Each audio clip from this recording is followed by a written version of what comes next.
Bismillahirrahmanirrahim. Assalamualaikum warahmatullahi wabarakatuh. Selamat siang, salam sejahtera untuk kita semua. Yang saya hormati Dewan Juri serta rekan-rekan sekalian yang sedang berbahagia. Sebelum kita mulai, izinkan saya memperkenalkan diri. Perkenalkan, nama saya Andi Danusaputra selaku representatif dari SMA Negeri 1 Pasangkayu. Mosi kita pada hari ini, yakni Dewan ini percaya bahwa apatis terhadap politik merupakan sikap yang tidak bermoral. Saya Andi Danusaputra selaku tim pemerintah mengatakan bahwa saya setuju dengan mosi kita pada hari ini. Hal-hal yang perlu digarisbawahi dalam mosi kita pada hari ini adalah apatis, politik, dan bermoral. Sebelum kita mulai, mari izinkan saya memberikan pengertian dari hal-hal tersebut. Yang pertama, apatis. Apatis merupakan sikap acuh tak acuh akan hal-hal yang terjadi di sekitarnya. Politik merupakan usaha penyelenggaraan publik dan pembentukan keputusan mengenai kehidupan masyarakat yang diatur oleh pemerintah. Sedangkan bermoral adalah kemampuan manusia untuk menilai baik dan buruk, mempertimbangkan baik dan buruk, serta hal-hal yang mengatur adat istiadat dan hukum norma-norma yang berlaku. Latar belakang. Persoalan mengenai tata pemerintahan dalam kehidupan sehari-hari diatur oleh pemerintah yang dipilih oleh rakyat dan kembali ke rakyat itu sendiri. Hal-hal yang saya sebutkan tadi diatur sebagai sebuah sistem yang dikenal dengan sistem politik. Sehingga sistem politik diperlukan untuk keberlangsungan dari suatu negara. Urgensi atau masalah pada mosi hari ini yakni keberlangsungan negara yang disebabkan oleh sistem politik ini tidak dapat diraih apabila pemerintah dan juga rakyat tidak peduli dan tidak paham mengenai sistem dan bagaimana politik ini berlangsung. Sehingga moral manusia yang diharuskan saling membantu dalam mensukseskan kehidupan dalam berbangsa dan bernegara itu dipertaruhkan atau tidak dapat dilaksanakan. Cara yang harus dilakukan untuk mengatasi masalah ini yaitu memberikan pemahaman serta edukasi mengenai politik sehingga baik pemerintah maupun rakyat dapat paham dalam masalah-masalah yang terjadi dalam sistem politik itu sendiri. Argumen saya yang pertama, perlu diketahui adanya pemimpin yang dipilih oleh rakyat diperlukan untuk keberlangsungan hidup rakyat itu sendiri. Pemilihan-pemilihan ini juga termasuk dalam sistem politik tersebut. Apabila rakyat tidak mau memilih siapapun untuk menjadi seorang pemimpin, maka keberlangsungan dari negara tersebut itu dipertaruhkan karena jika tidak ada pemimpin, siapa yang akan mengatur tata pemerintahan yang ada di negaranya? Yang kedua, pemahaman dan kepedulian mengenai sistem politik ini juga membuat rakyat semakin bermoral dan terbuka pikirannya untuk menilai dan menimbang perilaku dari pemerintah. Sehingga pemahaman dan kepedulian ini dapat mengatasi masalah yang ada dalam sistem politik rakyat, dalam sistem politik. Sehingga rakyat ataupun pemerintah dapat lebih sigap menanggapi dan memahami masalah yang ada. Itu saja yang bisa saya sampaikan.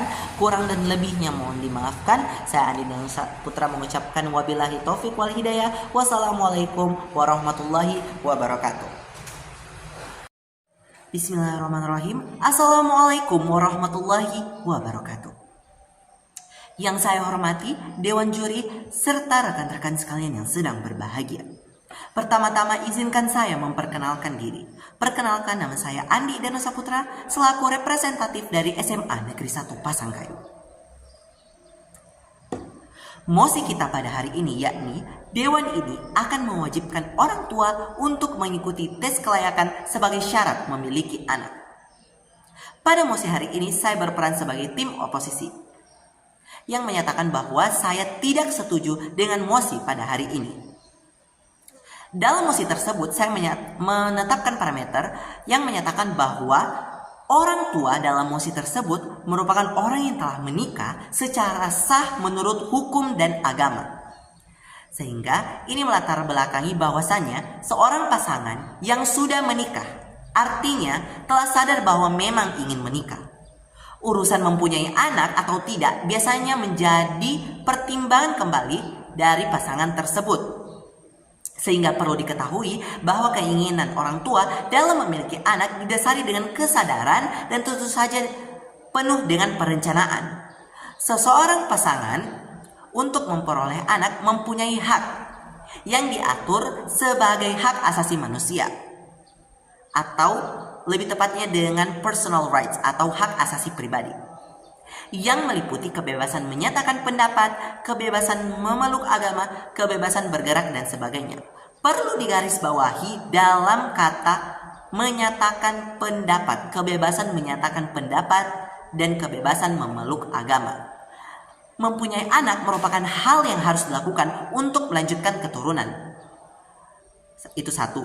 Kedua, menjadi generasi penerus. Dan yang terakhir, mencegah manusia dari kepunahan. Hal-hal ini tentu saja dapat dilihat dari aspek agama maupun secara sosial. Urgensi atau masalah yang dihadapi dari mosi ini yakni orang tua yang melaksanakan tes kelayakan memiliki anak tidak menjamin akan berhasil dalam mendidik anak. Solusi dari tim oposisi yakni yang pertama, alangkah lebih baiknya daripada melakukan tes kepada pasangan yang telah menikah, mengapa tidak melakukan bimbingan pranikah kepada pasangan yang belum menikah, sehingga lebih memberikan edukasi mengenai perencanaan apa saja yang harus dilakukan dalam melaksanakan kehidupan pernikahan, termasuk dalam mempunyai anak. Yang kedua, pada dasarnya dalam hal mempunyai anak tidak harus dilakukan ketika saat telah melaksanakan pernikahan, namun dapat dilakukan dengan memberikan edukasi kepada orang-orang yang belum menikah di jauh umur yang mereka ingin melakukan pernikahan, contohnya kepada para remaja. Argumen yang akan kami sampaikan di sini sebagai tim oposisi.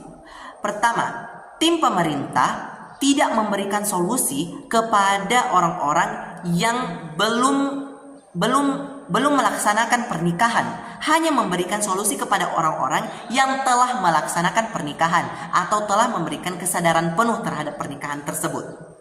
Sehingga di sini perlu diketahui bahwasanya banyaknya kasus hamil di luar nikah yang disebabkan oleh pergaulan bebas, kenakalan remaja, dan kasus pemerkosaan. Hal ini diperkuat dengan data Komnas Perempuan. Dispensasi perkawinan anak meningkat 7 kali lipat sejak 2016. Total permohonan dispensasi pada 2021 mencapai 59.709, yang dimana sebagian besar permohonan dispensasi pernikahan tidak dapat ditolak oleh pengadilan dikarenakan sebagian besar perempuan telah hamil di luar nikah. Yang kedua, pola pikir manusia tidak dapat dideskripsikan atau tidak dapat ditebak hanya melalui dengan teori. Namun pola pikir manusia itu memiliki sifat yang dinamis atau selalu berubah-ubah. Termasuk pula dengan pola pikir anak. Segala perilaku dan tingkah laku anak tidak hanya bisa dideskripsikan dengan cara didik dari orang tua, namun banyak aspek-aspek penting yang dapat memberikan pengaruh terhadap perilaku anak. Salah satunya yaitu lingkungan, yang dimana orang tua tidak 24 jam berada di samping sisi anak.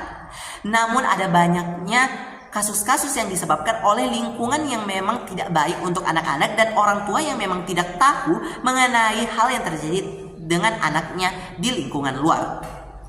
Sehingga perlu diketahui bahwa tim pemerintah tidak memberikan solusi untuk hal yang sudah terjadi, namun hanya memberikan solusi kepada hal yang belum terjadi. Sedangkan pada faktanya ada banyak hal-hal mengenai mempunyai anak yang telah terjadi sebelum pemberian tes kelayakan anak tersebut. Salah satunya kasus hamil di luar nikah.